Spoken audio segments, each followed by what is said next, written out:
নিমামিতে করছি নাকি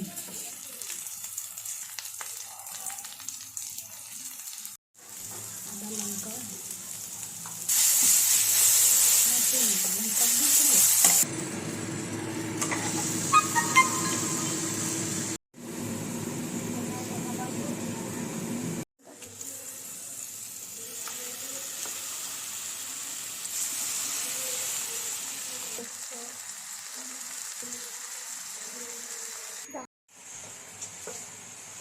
আছে কিনা